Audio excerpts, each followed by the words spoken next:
자, 열왕기상 6장입니다. 자, 6장에 보면 이제 성전을 재료 준비를 두로 왕 히람한테 부탁을 하고요.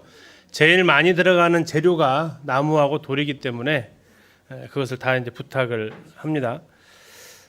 그리고 이제 재료가 준비되어지면 건축을 시작을 해야겠죠. 자, 왜 재료를 준비를 미리 해야만 했냐면 성전의 건축 규칙 중에 하나가 건축은 그 자리에서 하는 게 아니라 거기 자리는 뭐 하면 하는데요? 조립만 해야 됩니다. 조립만. 그래서 뭐 7절에 보면 이 성전은 건축할 때에 돌을 그 뜨는 곳에서 다듬고 가져다가 건축하였으므로 건축하는 동안에 성전 속에서는 방망이나 도끼나 모든 철 연장 소리가 들리지 아니했다. 그래서 앞으로 제3성전도 뭐 그 자리에서 뭐 깎고 맞추고 하지 않습니다. 다 이미 다 되어 있고 그냥 갔다가 조립만 하면 됩니다. 그들은 이렇게 성전 건축하는 걸 알고 있기 때문에 지금 준비도 그렇게 하고 있죠. 자, 아무튼 그렇게 해서 성전 건축이 6장 1절에 보면 애굽 땅에서 나온 지 얼마 만에요? 480년 만에 시작을 했다라는 겁니다. 자, 그토록 가나안 땅에 들어와서도 하지 못했던 일들이죠. 그런데 이제 이곳에 하나님께서 어쨌든 이스라엘 백성들을 애굽에서 나오게 하신 이후 480년 만에, 그래서 이걸 계산하면 출애굽이 언제 있었는지를 연도 계산이 된다라는 겁니다. 이 480년을 거꾸로 돌리면 출애굽 연도가 1446년이 됩니다. 왜냐하면 이때가 BC 966년이니까 여기에다 480을 더하시면 1446년이 되면서 출애굽 연도가 계산이 자연스럽게 되는 거죠. 성경을 연구하는데 굉장히 중요한 단서 역할을 합니다. 자, 그렇게 해서 지어진 성전의 사이즈가 길이가 60규빗, 너비가 20규빗, 높이가 30규빗으로 지어집니다. 자, 혹시 성막 기억하십니까? 성막은 어떻게 되죠? 어떻게 됩니까? 이거 딱 반절입니다. 길이가 30규빗, 다음에 너비가 10규빗입니다. 그래서 지성소가 10규빗 곱하기 10규빗이었고 성소가 20규빗 곱하기 10규빗이 됐어요. 그런데 딱 길이가 2배입니다. 길이가 2배면 면적은요? 4배가 되는 거죠. 다음에 높이는 그때도 높이가 10규빗인데 높이는 3배로 올라갑니다. 일단은 성막보다 사이즈가 굉장히 컸다라는 것을 확인할 수 있습니다. 그 밖에 성전의 부속 건물들도 나오는데 주랑이 있고, 주랑은 기둥으로 이렇게 되어져 있는 회랑처럼 생긴 겁니다. 다음에 창문과 특이한 것이 이제 부속 건물이 다락, 골방, 성전을 주변으로 좌우로 그리고 위로 방들이 생기게 됩니다. 거기서 일하는 사람들이 머무는 또 도구를 넣어놓는 방들이 이렇게 생기게 됩니다. 자, 이렇게 해서 이제 성전을 건축을 하는데 이게 11절부터 13절까지가 흔히 흐름상을 보면 약 떼뚱맞게 들어가 있습니다. 자, 한번 흐름을 한번 보시죠. 10절을 보시면 또 온 성전으로 돌아가며 높이가 5규빗 되는 다락방을 건축하되 백향목 들보로 성전에 연접하게 하였더라. 14절 솔로몬이 성전 건축을 마치고 이렇게 들어가면 제일 무난한데요.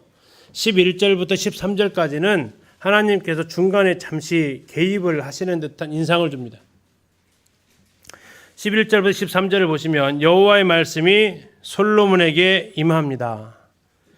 12절 보실까요? 네가 지금 이 성전을 뭐 한다고요? 건축하니. 자, 이 뉘앙스는 어떤 뉘앙스냐면요, 약간 걱정하는 듯한 뉘앙스입니다.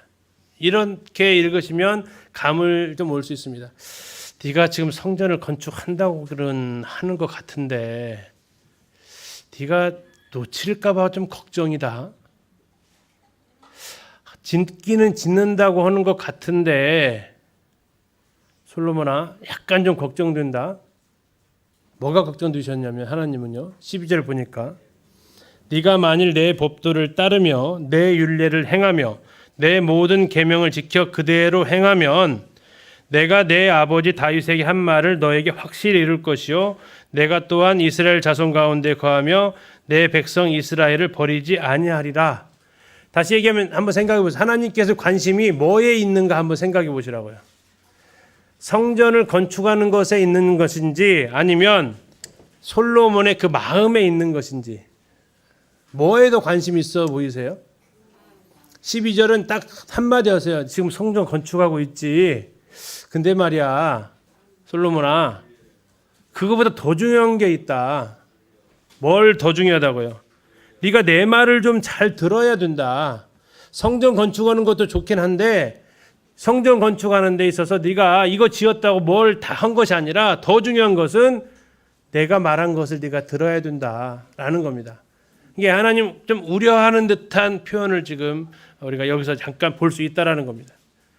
자, 그래서 하나님께서 정말 원하시는 것이 과연 무엇이었냐라는 것, 이거 솔로몬이 과연 알아챘겠느냐라는 것도 한번 생각을 한번 해보셔야 됩니다. 지금 이 장면이 솔로몬에게 두 번째 나타나신 장면이죠. 아까 3장에서 나타나셨고 6장에서 한 번 더 나타나십니다. 자, 역시 이제 그리고 솔로몬은 또 계속해서 성전을 짓습니다. 솔로몬이 거기에 대해서 예스라고 했는지 뭐라고 했는지는 대답이 없습니다. 그냥 짓습니다. 또 성전 내부를 짓고요, 또 지성소에 두 그룹을 짓습니다. 문설주와 문짝을 짓고 그리고 결국 성전이 7년 만에 건축을 했다고 6장 37절 보시면 넷째 해 15월에 여호와의 성전 기초를 쌓았고 시작을 한 거죠. 11째 해 불월 곧 8째 달에 설계와 식양대로 성전 건축이 다 끝났습니다. 그래서 솔로몬이 몇 년 동안요? 7년 동안, 정확히 7년 아니죠. 4년 15월, 4년 2월입니다. 그리고 완성은 11년 8월, 11년 8월입니다. 약 7년 6개월 정도 소요가 되어져서 건축이 완성이 됩니다. 자, 이렇게 해서 이제 그가 물론 이제 감람나무도 들어가고 합니다. 다 백향목으로만 되어진 건 아니고요. 자, 기구 배치들을 보면 이렇게 생겼습니다. 이게 지금 단면을 자른 건데 지금 전에 성막은 지성소 있고 성소 있고 물두멍 있고 번제단 있고 굉장히 간단했죠. 근데 지금 여기 보니까 언약궤는 그대로 있습니다. 언약궤를 그룹이 이렇게 보고 있었다면 그 언약궤 그룹으로 보고 있는 걸 또 다른 큰 그룹이 이렇게 감싸고 있고요. 그 다음에 여기에 이제 향단이 가운데 있고 등대가 10개 있습니다. 그리고 떡상도 10개 있습니다. 가끔 가다 보면 이 제사용 떡상을 하나만 그려놓은 그림들이 있습니다. 11개상만 읽어보면 하나인데요. 역대상을 같이 비교해보면 떡상도 10개입니다. 금 촛대도 10개, 떡상도 10개. 다음에 옆에 나와 있는 물두멍이라고 했던 이것도 좌우에 5개씩 10개가 있습니다. 그리고 한가운데에 놋바다라고 하는 큰 물두멍이 있는 거죠. 자, 큰 물두멍이 이제 바다라고 하는데 놋바다, 바다. 이스라엘 사람들은 바다를 모여 있는 물을 다 바다입니다. 모여 있으면 바다, 물이 모여 있어 많이 모여 있으면 그걸 다 바다라고 이야기를 합니다. 자, 그렇게 되어져 있고 다음에 두 기둥이 없던 게 있죠. 여기에 보아스와 야긴이라는 이 두 기둥이 설치되어져 있습니다. 그리고 제일 앞에 번제단인데 번제단도 이게 한가운데 있지 않고 약간 치우쳐 있습니다. 그래서 지금 우리 교재에 하나 보내드린 게 이게 지금 자료 찾다가 영어밖에 없어서 영어로 했던데 다시 준비하면서 봤더니 한글로 또 친절하게 번역을 해놓으신 분이 계세요. 그래서 지금 그 단체 카톡방에다가 보내드렸어요. 이거 한글로 번역되어진 거 올려드렸습니다. 카톡방 보시면 번역된 것으로 보실 수 있습니다. 그거 좀 참고하시고요. 그래서 이렇게 구조가 되어져 있다. 굉장히 높게 되어져 있고요. 이제 영상으로 한번 보시면 훨씬 더 글로 보는 것보다 빨리 보실 수 있습니다. 성전의 규모가 이렇게 나와 있는데 아까 말씀드린 대로 지성소가 20 곱하기 30이고 20 높이가 30, 성소 이렇게 좀 달라져 있습니다. 다음에 이제 여러 부속 건물들이 쭉 있고요. 백문이 불여일견이라고 영상으로 보시는 게 제일 좋을 것 같습니다. 한번 영상을 통해서 보시겠습니다.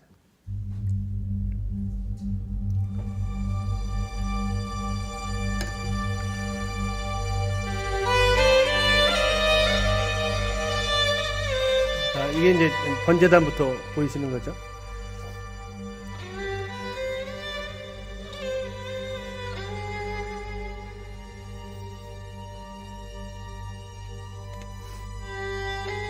두 기둥이 보입니다. 보아스와 야긴 두 기둥. 그리고 높바다 나오죠. 약 22톤 정도의 물이 들어갑니다. 2000밭이라 나오거든요. 2000밭. 다음에 이제 물두멍에 물을 공급하는 물 수레입니다.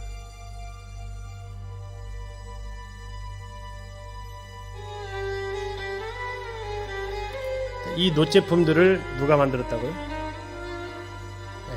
히람이 만듭니다. 왕 히람이 아니고요. 이름은 같습니다. 히람이라는 사람이 만듭니다. 이게 문양을 아로색에 놨고요. 그 안에 들어가면 내부입니다. 이것도 지금 떡상이 하나밖에 없는데요. 이건 잘못 띄워져 있는 떡상 10개 있습니다. 가운데 분향단이 이렇게 있고요. 촛대 10개가 좌우에 5개씩 되어져 있습니다. 이게 이제 종려나무라고 그러죠. 메노라라고 하는 금초대입니다. 이것이 이제 백향목으로 이렇게 짓고 나서 거기를 표면을 금으로 전부 다 장식을 합니다. 창문이 있었고요. 다른 거죠. 성막에는 창문이 없었습니다. 성전에는 창문을 두었습니다. 떡상이죠. 이것도 10개 있었는데 지금 우리 이 영상에는 하나만 나오고 있습니다. 지성소로 올라가는 곳입니다.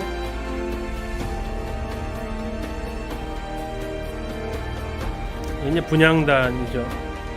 자, 올라가면 지성소에 이렇게 문이 있고 문 안에 휴장이 하나 더 있습니다.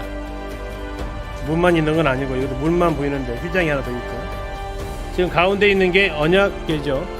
미국 언약궤를 양쪽에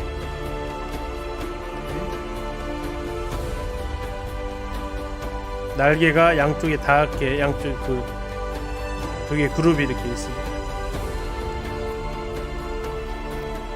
이 양쪽 날개가 양쪽 끝에 닿았다라고 성경은 기록되어져 있습니다.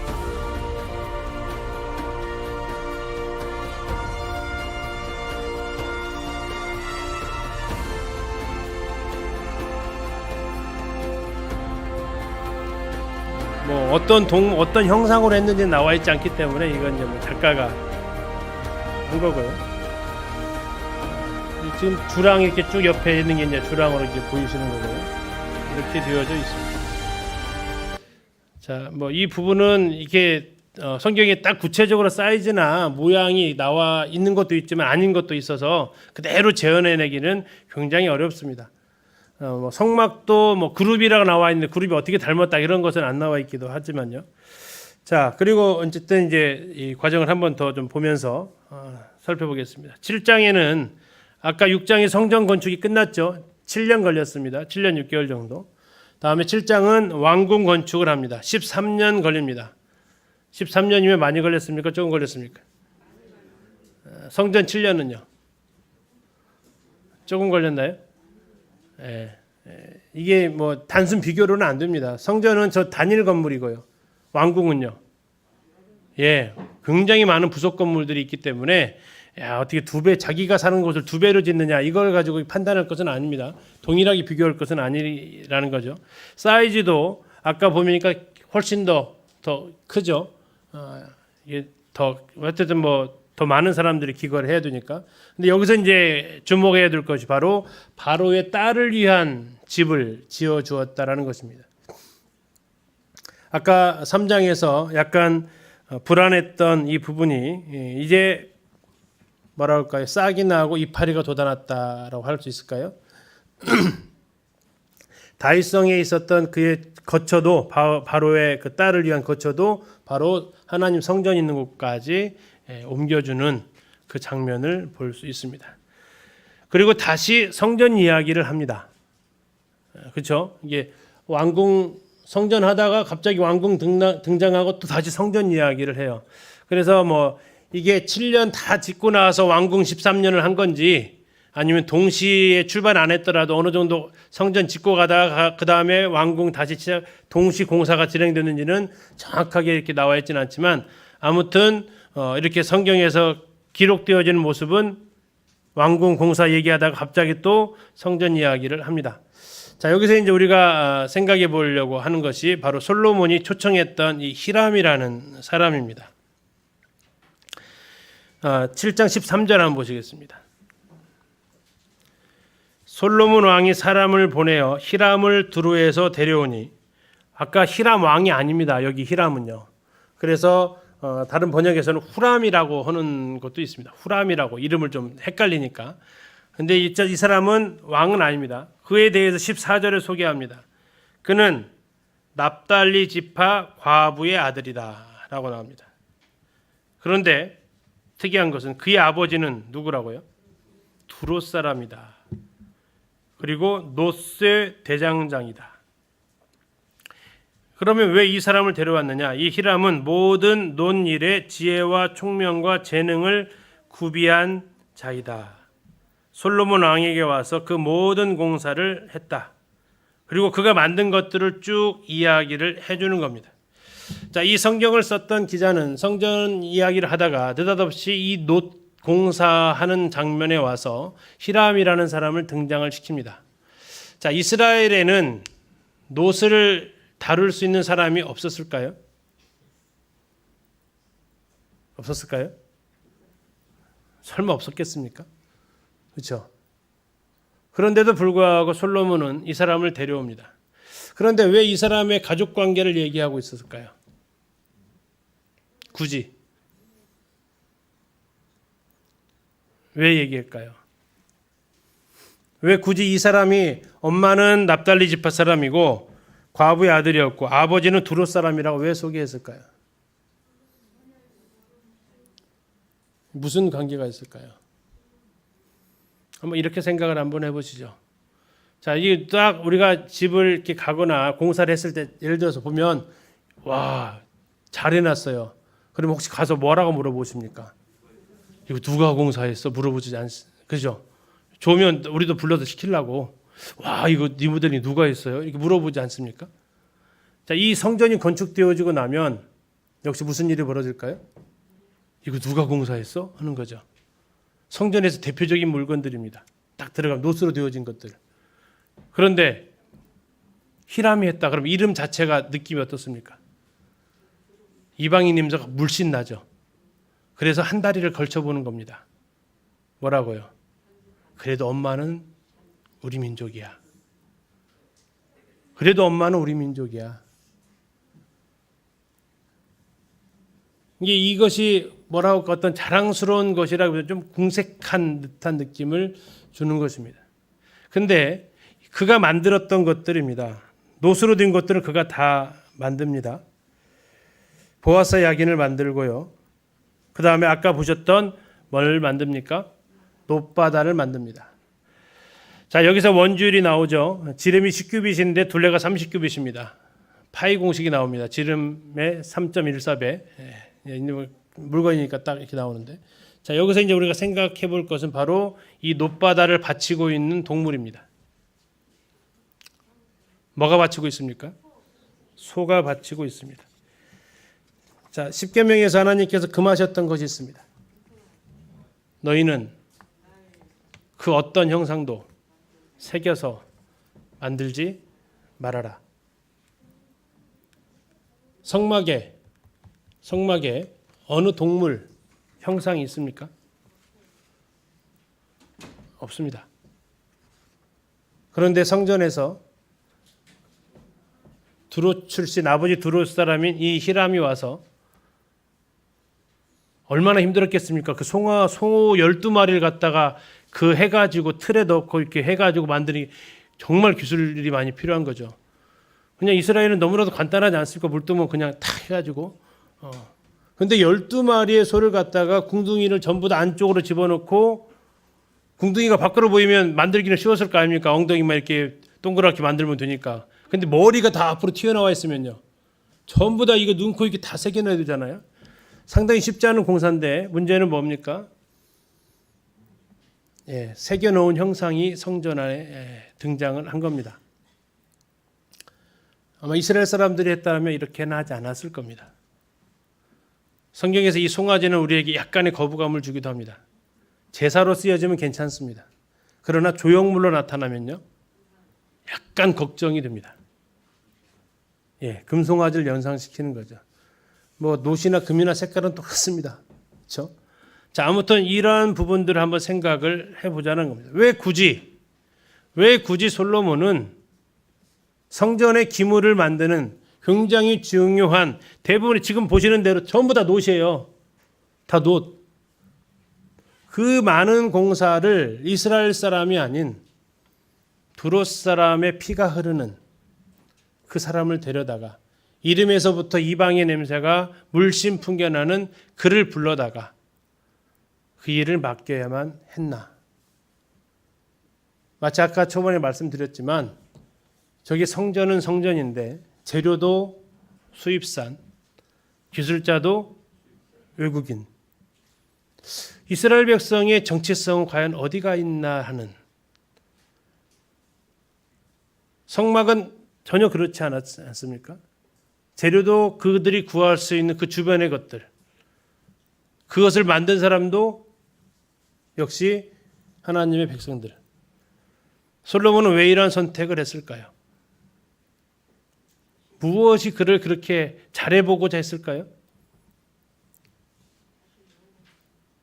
무엇이 그를 이렇게 이끌어 갔을까를 한번 생각을 해보면 좋겠습니다. 자, 아무튼 이렇게 해서 성전은 건축이 되어집니다. 뭐 지금 쭉 보시는 대로 뭐 높받침도 물두멍 10개도 있고 그 크기가 나와 있습니다. 그다음에 거기에 이제 여러 가지 동물들도 막 새겨 넣는 것들을 뭐 볼 수 있고요. 진설병도 역대하에 보니까 10개가 있고 등잔대도 10개가 있습니다. 그리고 남은 모든 것들이 이제 성전 곳간에 다 드리게 됩니다. 자, 그리고 8장에서 이제 중요한 것은 언약궤가 들어가는 장면이 나오죠.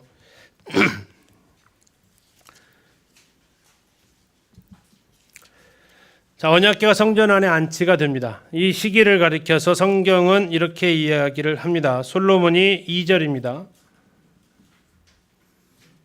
이스라엘 모든 사람이 다 에다니멀 곧 7째 달 절기에 솔로몬 왕에게 모이고 이렇게 나와 있습니다. 자, 솔로몬이 즉위한 지 12년이 되었습니다. 4년간은 성막 공사를 안 했고요. 시므이가 죽는 지 3년 걸렸잖아요. 그래서 그러한 모든 정리하는 데 걸린 시간이 한 4년 걸렸고 그 이후에 1,000번째 드린 후에 7년 6개월 정도에 걸쳐서 성전을 완성하면서 솔로몬 즉위 12년에 이제 이 언약궤가 드디어 성전 안으로 들어오게 됩니다. 여기에 이제 솔로몬이 3절 잘했습니다. 여기는 3절 보시면 이스라엘 장로들이 다 이름에 제사장들이 궤를 매니라. 아주 잘했죠. 아버지는 여기 한번 실수를 했잖아요. 그래서 아버지가 했던 실수는 반복은 하지 않습니다. 그리고 여호와의 궤가 이제 들어가게 됩니다. 그리고 5절에 보니까 솔로몬 왕과 그 앞에 모인 이스라엘 회중이 그와 함께 그 궤 앞에 있어 양과 소로 제사를 지냈으니 그 수가 많아 기록할 수도 없고 셀 수도 없었더라 하면서 이제 성전 안에 드디어 언약궤가 들어가는데 9절에 보시면 그 언약궤 안에는 두 돌판 위에 아무것도 없으니. 자, 원래 이 두 돌판 안에는 뭐가 있어야 됩니까? 만나 항아리하고 아래 쌍난 지팡이가 있어야 되죠. 이제 정확히 말하면 만나가 있어야 됩니다. 아론의 쌍난 지팡이는 언약궤 앞에다가 두라고 하셨기 때문에 그 속에 들어갈 사이즈가 아니기 때문에요. 자, 그 이외에 거룩한 향이나 이런 것들은 실로에서부터 아마 싹 없어졌은 것 같고요. 만나 담은 항아리가 사라졌다라는 것은 좀 그 흔적은 찾을 수 없습니다. 그런데 아마도 충분히 예측할 수 있는 것은 이 전쟁하는 과정 속에서 항아리였기 때문에 깨졌을 가능성은 좀 있을 것 같습니다. 근데 성경은 거기에 대해서 이야기하지 않고 있기 때문에 추측만 할 뿐입니다. 아무튼 이렇게 해서 두 돌판만 언약궤 안에 있었다라고 얘기합니다. 자, 그러면서 감사한 것은 10절입니다. 제사장이 성소에서 나올 때에 구름이 여호와의 성전에 가득하매 제사장이 그 구름으로 말미암아 능히 섬기지 못하였으니 이는 여호와의 영광이 여호와의 성전에 가득함이었더라. 하나님께서 솔로몬의 이 성전 공사를 어떻게 하셨다는 얘기입니까? 연락을 하셨다라는 겁니다. 하나님께서 그래서 성전에 짓는 이 부분에 대해서 내치거나 하시지는 않으셨습니다. 그럼 하나님이 그래서 기쁘게 받으셨느냐 하는 것도 한번 이제 그 다음 장면에서 한번 생각을 해 보려고 합니다. 자, 그래서 솔로몬이 이제 12절부터 하나님 앞에 이 건축을 해놓고 백성들 앞에서 연설을 합니다. 자, 13절에 그가 약간 착각하고 있는 것이 나오는데요. 13절 보시겠습니다. 내가 참으로 주를 위하여 계실 성전을 건축하였사오니 주께서 뭐 하실 처소요? 영원히 계실 처소로소이다. 이 마음으로 그가 만들었던 것은 맞습니다. 그러나 하나님은 이곳에 갇혀 계실 수는 없습니다. 나중에 신약에서 스데반이 그 부분을 대놓고 이야기를 하죠. 제가 읽어드리겠습니다. 사도행전 7장에서 이렇게 이야기를 합니다. 다윗이 하나님 앞에서 은혜를 받아 야곱의 집을 위하여 하나님의 처소를 준비하게 하여 달라고 하더니 솔로몬이 그를 위하여 집을 지었느니라. 그러나 지극히 높으신 이는 손으로 지은 곳에 계시지 아니하시나니 선지자가 말한 바 주께서 이르시되 하늘은 나의 보좌요 땅은 나의 발등상이니 너희가 나를 위하여 무슨 집을 짓겠으며 나의 안식할 처소가 어디냐. 이 모든 것이 다 내 손으로 지은 것이 아니냐 함과 같으니라. 솔로몬은 아마 이 마음으로 지었을 것입니다. 하나님께서 영원히 이곳에 계시도록. 정확하게 성막은 하나님이 계시는 곳, 하나님의 이름을 두신다라고 하는 것이 좀 더 정확한 표현이겠습니다. 아무튼 이렇게 해서 주님을 위해서 그가 성전을 건축했고요. 다윗은 얘기합니다. 여호와께서 그 입으로 15절에 왕이 이르되 이스라엘은 여호와를 송축할지로다. 여호와께서 그의 입으로 내 아버지 다윗에게 말씀하신 것을 이제 그의 손으로 이루셨도다 하면서 그가 이렇게 얘기하면서 22절부터 이제 그가 하나님 앞에 기도를 하게 됩니다. 하나님 앞에 기도를 하는데 총 7가지 기도를 합니다. 하나님, 만약에 누가 이곳을 향해서 기도를 하면 하면서 이렇게 이야기를 하는데요. 27절입니다. 솔로몬도 알았습니다. 27절 하나님이 참으로 땅에 거하시리이까 하늘과 하늘들의 하늘이라도 주를 용납하지 못하겠거든 하물며 내가 건축한 이 성전이오리이까. 알았죠. 그러나 내 하나님 여호와여 주의 종의 기도와 간구를 들어보시며 이 종이 오늘 주 앞에서 부르짖음과 비는 기도를 들으시옵소서 이렇게 얘기합니다. 자, 7가지를 얘기하는데 첫 번째, 만약에 누가 성전에서 맹세하면 그것을 갚으십시오라고 얘기합니다. 두 번째, 만약에 우리가 싸우다가 적국에서 패했습니다. 그런데 성전에 와가지고 기도하면 그들이 포로되었던 그들이 돌아올 수 있게 해 주십시오. 세 번째, 우리가 죄를 지어서 기근이 찾아왔는데 바로 이 성전을 향해서 기도하게 되면 비를 내려 주십시오. 네 번째, 기근이나 전염병 등 재앙이 찾아왔을 때 이 성전을 향해서 기도하면 용서하여 주십시오. 다섯 번째, 먼 이방에서 온 이방인이라 하더라도 성전을 향해서 기도하면 응답해 주십시오.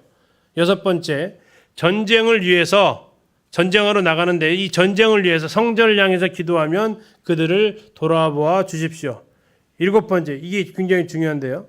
포로로 끌려가서 성전을 향해 기도하면 들어주소서. 자, 이게 이제 우리 다니엘을 생각을 해야 됩니다. 지난번에 우리 성교사님 오셔서 이 다니엘 1장부터 6장을 얘기했죠. 그 중에서 다니엘에서 6장에 나오는 이야기가 있었습니다. 무슨 이야기였습니까? 사자굴의 다니엘이었습니다. 다리오 왕의 조서가 내린 줄 알며도 이 다리오라는 얘기는 이미 나라가 바벨론 나라가 아닙니다. 다리오라는 얘기는 메데 바사의 왕이었습니다. 이 다리오가 왔다는 얘기는 이미 이스라엘 된지 다니엘이 끌려간 지 한 70년 됐다는 얘기입니다. 이해가세요? 그럼 다니엘 나이가 몇 살이라는 얘기예요? 네, 여기 계신 분보다 훨씬 많습니다. 80 이상입니다. 거의 90 가까운 노구입니다. 시간적인 배경은 거기 그때 보여주셨던 사진에 너무 젊게 나와 있어요. 다니엘이. 그렇게 젊지 않습니다. 이 다리오 왕 자체가 이 메데 바사의 왕이기 때문에 바벨론 제국 망한 이유입니다. 그게. 이미 5장에서 망했잖아요. 그리고 나서 나타났기 때문에 이 왕은 굉장히 나이가 다니엘은 나이가 굉장히 많은 상황이었고요. 다니엘이 어인이 조서가 내린 줄 알면서도 뭐 했다고 합니까? 기도했다고. 그런데 중요한 것은 기도를 하는데 어떻게 기도했대요? 예루살렘을 향하여 난 창을 열고 기도를 했다고 합니다. 무슨 기도했을까요? 무슨 기도를 했기에 기도하다가 들키면 죽는 줄 알면서도 기도했을까요? 일상적인 기도였을까요? 그가 매일 하루 아침, 저녁, 아침, 점심, 저녁으로 3번 기도했기 때문에 그 기도의 패턴을 놓치지 않기 위해서 한 기도였을까요? 그게 아니었다라는 겁니다. 우리 다니엘 잠시 한번 가서 보시겠습니다. 다니엘은 그렇게 기도할 이유가 있었다라는 겁니다. 자, 다니엘서 아까 6장에 보시면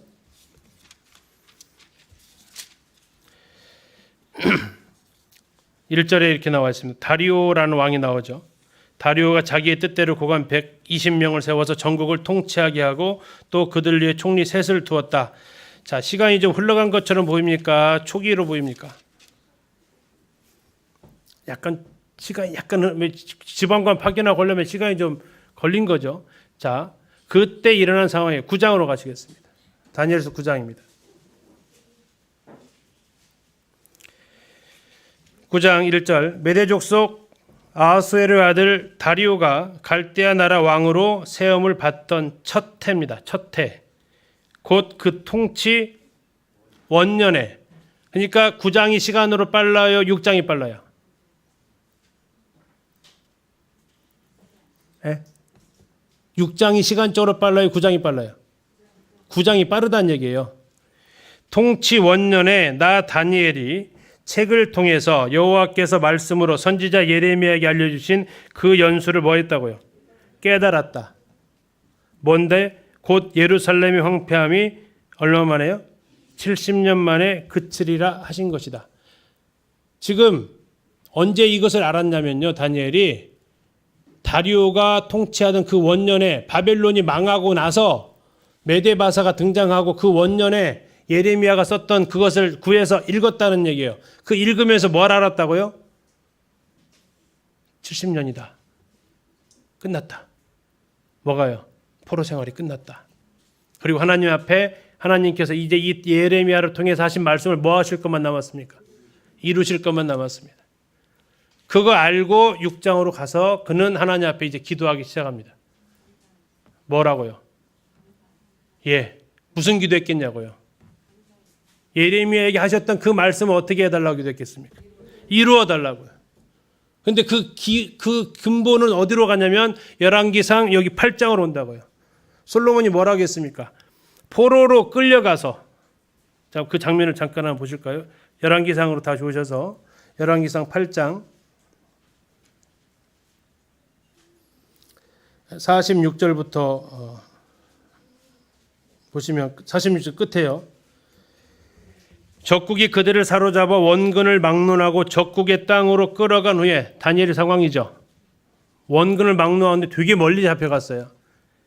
그들이 사로잡혀간 땅에서, 바벨론 땅입니다, 스스로 깨닫고 그 사로잡은 자의 땅에서 돌이켜 주께 간구하기를 하면서 우리가 범죄하여 반역을 행하며 악을 지었나이다.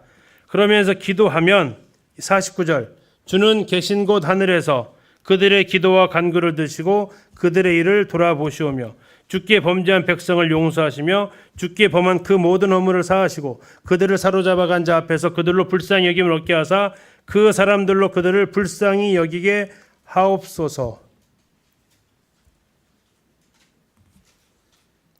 52절 원하건대 주는 눈을 들어 종의 간구함과 주의 백성 이스라엘의 간구함을 보시고 주께 부르짖는 대로 들으시옵소서. 주 여호와여, 주께서 우리 조상을 애굽에서 인도해 내실 때에 주의 종 모세를 통하여 말씀하심과 같이 주께서 세상 만민 가운데 그들을 구별하여 주의 기업으로 삼으셨나이다. 솔로몬이 포로로 잡혀간 땅에서 하나님 앞에 회개하고 기도하면 뭐 해달라고 했어요? 그 기도 들어달라고 그랬어요. 다니엘은 그의 죽음이 가까운 시점, 바벨론이 망하고 메데바사가 바벨론을 함락시키고 와서 다리오가 통치하는 그때에 예레미야의 책을 그가 발견하고 거기에서 하나님께서 예레미야를 통해 하셨던 70년이라는 그 약속의 시간을 바라보게 됩니다. 그리고 솔로몬에게 하셨던 그 약속 그대로 예루살렘을 향해서 난 창문을 열었다고요. 문 닫고도 기도할 수 있잖아요. 하나님 문 닫으면 못 들으시고 열면 들으시는 분 아니잖아요. 우리는 거기에서 뭘 보냐면 다니엘이 애타는 마음을 보는 겁니다. 무슨 기도했겠습니까?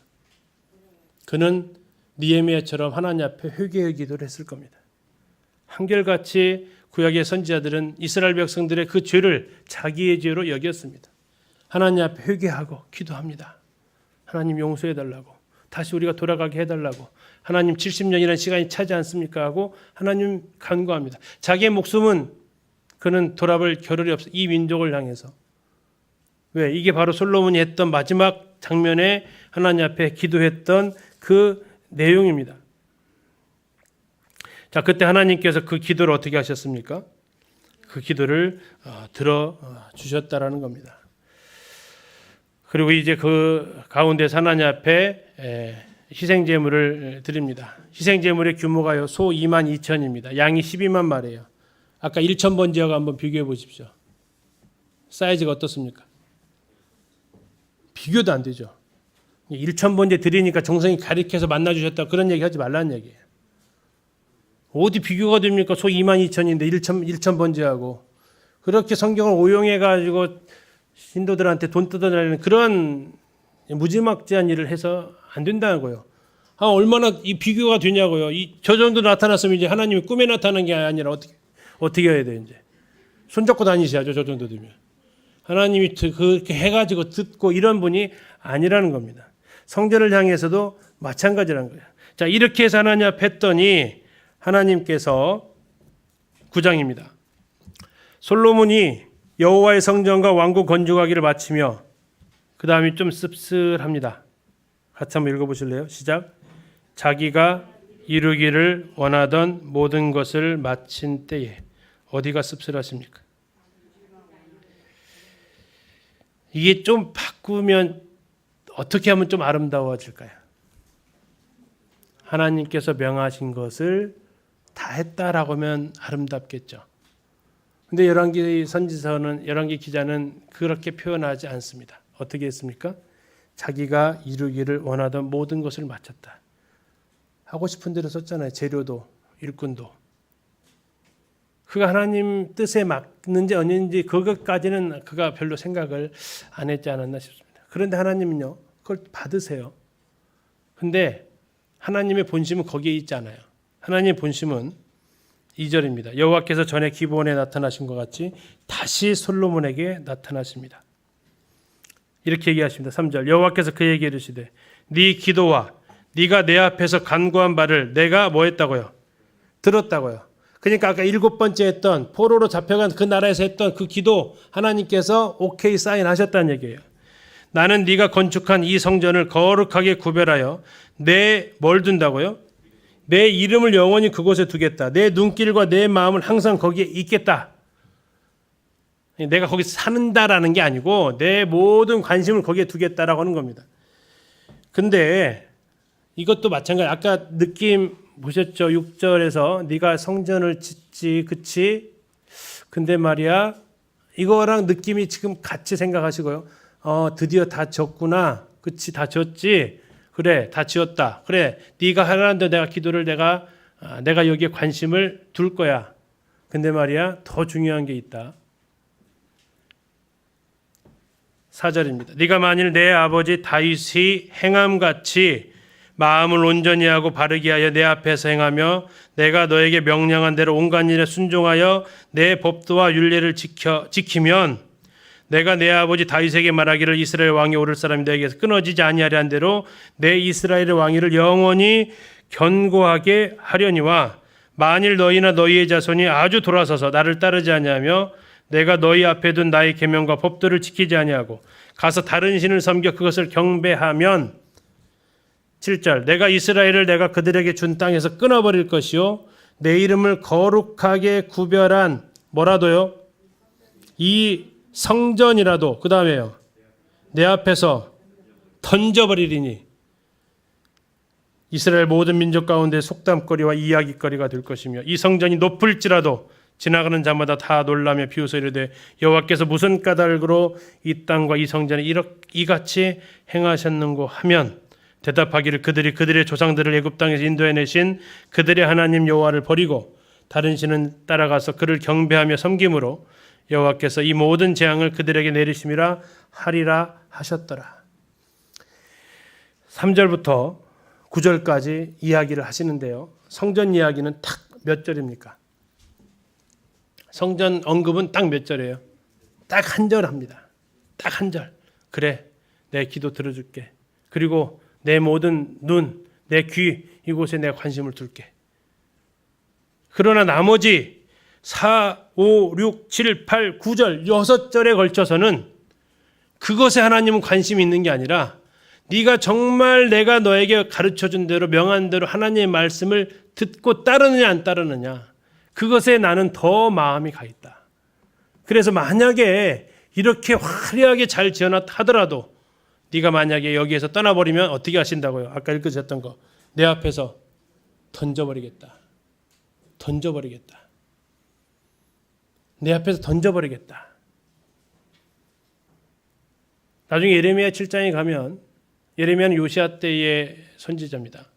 그들이 종교개혁을 했죠. 요시야가. 그래서 그들이 하나님 앞에 이제 드디어 예배 드리러 옵니다. 자, 그들이 예배 드리러 올 때 그들의 감격이 어땠겠습니까? 얼마나 부풀어 있었겠습니까? 하나님 전에서 예배 드리러 오는데 그때 하나님께서 예레미야를 보냅니다. 예레미야의 성전 문 앞으로 나가라. 그리고 나가서 예배 드리러 오는 사람한테 얘기해라. 무슨 얘기를 하라고 하실까요? 예레미야에게 하나님께서는 그 상태에서 무슨 얘기를 하라고 하셨을까요? 한번 잠시 가서 보시겠습니다. 예레미야 7장입니다. 예레미야 7장 1절입니다. 여호와께로부터 예레미야에게 말씀이 임하니라. 이르시되, 자, 지금 아직 성전이 무너지지 않았습니다. 바빌론 아직 안 쳐들어왔어요. 너는 여호와의 집 문에 서서 이 말을 선포하여 이르기를 여호와께 예배하러 이 문으로 들어가는 유다 사람들아 여호와의 말씀을 들으라. 뭐하러 왔다고요? 예배하러 왔대요. 3절 만군의 여호와 이스라엘 하나님께서 이와 같이 말씀하시되 너희 길과 행위를 바르게 하라. 그리하면 내가 너희로 이곳에 살게 하리라. 4절입니다. 끔찍한 얘기입니다. 같이 한번 읽어보실까요? 시작. 너희는 이것이 여호와의 성전이라 여호와의 성전이라 여호와의 성전이라 하는 여호와의 성전이 거짓말인가요? 지금 솔로몬이 지은 그 성전이 여호와의 성전 아닌가요? 하나님은 아니라고 하십니다. 여호와의 성전이라고 하는 그것도 3번에 걸쳐서 얘기하세요. 여호와의 성전, 여호와의 성전, 여호와의 성전. 거짓말. 거짓말. 왜요? 예배자의 삶이 예배 드리는 그 삶이 5절 6절에 보니까 전혀 예배자의 삶이 아니었다라는 겁니다. 성전으로 예배해오는 자들 얼마나 그래도 깔끔하게 하고 왔겠습니까? 얼마나 그래도 하나님 앞에 나오는데 준비하고 왔겠습니까? 그런데 그들을 향해서 하나님께서 들어오지 못하게 그 성전 안에 들어오지 못하게 문 앞에 서가지고 외치라는 겁니다. 이것이 여호와의 성전이라고 하는 그 거짓말에 속지 말아라. 속지 마라. 하나님 얘기하시면서 솔로몬한테 솔로몬이 이 말을 들었을 때 어땠을까요? 그 마음이. 네가 내 말대로 하지 않으면 이 성전이라도 내 앞에 던져버리겠다. 하나님이 이 성전에 지금 얼마나 관심이 쏟아져 있냐. 그렇다면 이 절수가 이렇게 배열되면 안 되죠. 1:6으로 배열되면 안 되겠죠. 적어도 3:3은 가야겠죠. 하나님 그다지 관심 없으세요. 오히려 더 중요한 것은 네가 내 말대로 그것을 하고 있느냐. 하나님 그것을 더 중하게 보십니다. 그런데 솔로몬이 이것을 깨닫지를 못한 것 같아요. 솔로몬이 이제 성전 끝났으니까 그를 도와준 히람한테 보답을 해줍니다. 왜? 백향목도 주고 금도 주고 했으니까. 근데 보답으로 뭘 줍니까? 갈릴리에 20개의 성읍을 줘요. 이 사람이 이 솔로몬이 물론 후대의 사람인데 나봇보다 못해요. 나봇은 어떻게 했어요? 아합이 야, 네 포도원 좀 달라고 했더니 나봇이 뭐라 그러죠? 이것은 여호와의 주신 기업인데 이걸 줄 수 없습니다라고 목숨 걸고 지키잖아요. 하나님 주신 기업을. 근데 지금 누구한테요? 이방 사람한테 하나님께서 주신 그 땅을 어떻게 합니까? 20개나 성읍이나 훅 띄워줘요. 20개의 성읍이나. 뭘 가져왔죠? 백향목 가져오려고. 근데 히람도 딱 보더만 아이고 겨우 이거 준 거야 하면서 안 가져 합니다. 그래서 그 땅 이름을 뭐라 하겠다고요? 가불이다. 여기서 썰렁한 농담 이상할 것 같아서 안 할게요. 미리 네가 가불로 땡겨가지고 준다고 이거 정말 진짜 가불로 땡기면 가치 없잖아요. 그래서 솔로몬이 안 가져. 이 가불 뜻이 뭐예요? 없는 거나 마찬가지 이 뜻이에요. 그런 땅을 주냐 하면서 그냥 다시 돌려줍니다. 자, 그리고 나서 솔로몬이 또 합니다. 뭘 합니까? 건축 사업을 계속해요. 20년간 건축했잖아요. 그죠? 근데 또 뭘 하냐면 이제 국고성, 병거성, 마병성을 짓기 시작합니다. 예루살렘의 밀로라는 이 건축을 짓습니다. 거기에다가 이제 바로의 딸 관련돼서 좀 처소를 준비해 주는 것 같아요. 그래서 이 공사를 갖다가 노예들을 자꾸 시킵니다. 그리고 이제 하나님 앞에 제사를 드리게 되면서 또 에시온 게벨의 무역항을 개발하고 오빌에서 금을 계속해서 가져오게 됩니다. 자, 여기에서 이제 그가 하나님께서 금하셨던 게 있습니다. 두 번째 뭘 금했죠? 은금을 금했습니다. 은금을 많이 두지 말라고 했습니다. 나중에 더 가서 보겠지만 은을 뭐처럼 여겼다고 그래도 나옵니까? 돌처럼 여겼다고 나옵니다. 왜요? 계속해서 오빌에서 금 420달란트를 가져왔대요. 1달란트가 34kg거든요. 그러면 100달란트면요? 3.4톤? 예. 400이니까요. 잘 계산 안 되죠? 하면 돈은 이게 돈으로 따지면 얼마나 보세요. 이 은금을 두지 말라고 했는데 은금을 둡니다. 병거 두지 말라고 했는데 병거를 모집합니다. 아직 여자 얘기는 아직 안 나왔어요, 지금. 그러면서 그가 하나님의 성전을 짓는 과정에 있어서도 거기에 대해서 하나님께서 참 토시 안 다르세요. 그냥 영광이 임해주고 받아주시는 것 같아요. 근데 하나님께서 왜 그러셨을까? 만약 그거 안 받았으면 어떻게 했을까요? 어떻게 했을 것 같아요, 솔로몬이요? 그 어린 마음을 하나님이 상처 주지 않고 싶으셨나요? 모르겠습니다. 그러나 하나님은 하시면서 계속 얘기하시는 거예요. 2번 나타나셨잖아요. 성전을 짓고 있지, 그치? 근데 말이야, 더 중요한 게 있어. 드디어 다 지었구나, 그치? 내가 관심을 둘게. 그런데 말이야, 하면서 하나님은 정말 솔로몬한테 하시고 싶은 얘기가 있었어요. 우리도 하나님을 위해서 뭔가 이렇게 더 해보려고 혹시 하시는 거 있으세요? 이렇게 하면 하나님 기뻐하시겠자면서 뭔가 좀 더 해보려고. 그것이 인간적인 방법이 됐든 다른 어떤 수단을 동원이 됐든 더 좋은 최선을 다한 거니까 혹시 그런 마음 갖지 않으시기를. 정말 하나님께 중요하신 것은 내가 너에게 말했던 그거 순종하고 있느냐 하는 거. 이게 하나님께서는 더 귀하게 보신다. 그래서 정말 이것마저도 그 하나님이 바로 그냥 거기 공사하는데 막 벼락 때리고 해서 안 하겠다면 솔로몬 더 격결로 갔겠죠.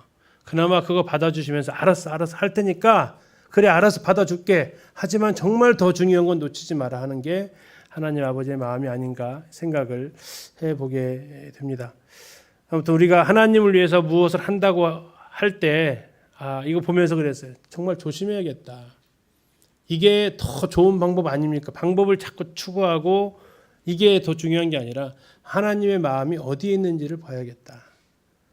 뭐 이렇게도 할 수 있잖아요. 저렇게도 할 수 있잖아요. 성경에 반대하고 있는 것들을 자꾸 하면서 하나님도 좋고 나도 좋고 이런 거 말고 정말 성경에 기록된 대로 우리가 가야겠다. 내가 하고 있는 거 이게 만약에 성경을 반대로 가고 있다면 우리가 여기서 멈춰야겠다. 아마 하나님께서 나타나셔서 네가 지금 그거 하려고 하지. 그래 그거 좀 하려고 하고 싶지. 근데 말이야 이렇게 나타나서 말씀하실 수 있었을 거라고 생각합니다. 한 번에 못 알아들으면 2번째 나타나서 또 해요. 근데 솔로몬이 못 알아들어요. 계속 갈릴리 땅도 줘버리고 공사 또 이 세계 짓는 거 병거성 더 나라 튼튼하게 하겠다는 거예요. 아무튼 우리가 이런 부분들을 좀 보면서 한번 생각을 좀 해보게 됐습니다. 예, 다음 시간에 이어서 하겠습니다. 형님 기도해 주시고 마치도록 하겠습니다.